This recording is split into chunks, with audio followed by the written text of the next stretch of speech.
Bonjour my friends, I'm Frankie and welcome to Club Foodie. Ooh, it's Halloween!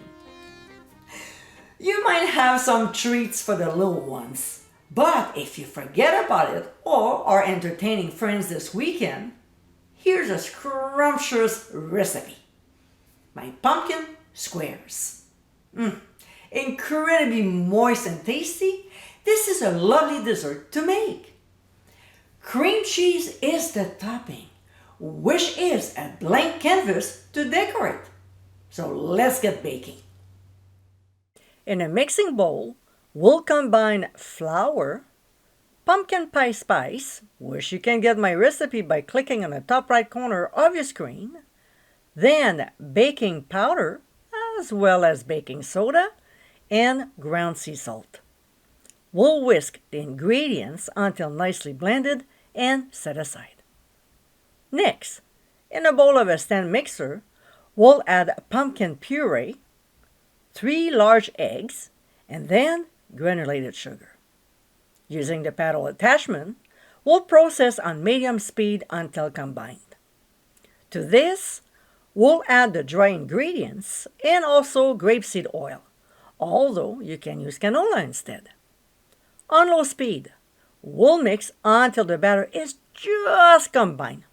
Don't overdo it, okay? And let's not forget to clean the sides and the bottom of the bowl. Here, we have a 9 by 13 inch sheet cake pan that has been lined with greased parchment paper. To find out how to do my method, the link is on your screen.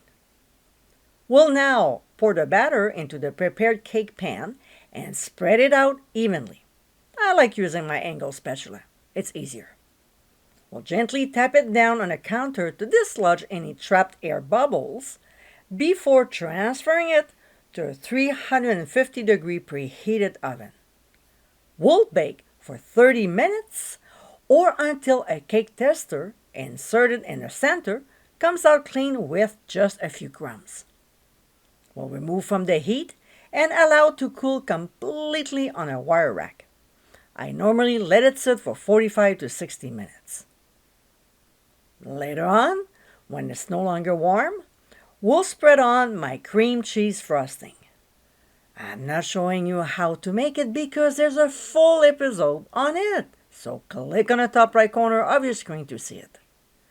For the size of this cake, you'll need half of the frosting recipe, all right? From here, you can decorate it the way you like. Have fun with it. And my friends, these are our pumpkin squares.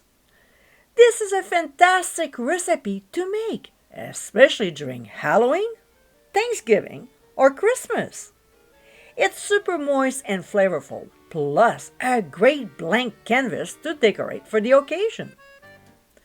I hope you give them a try soon, and be sure to visit clubfoodie.com for ingredient amounts, directions, and more info.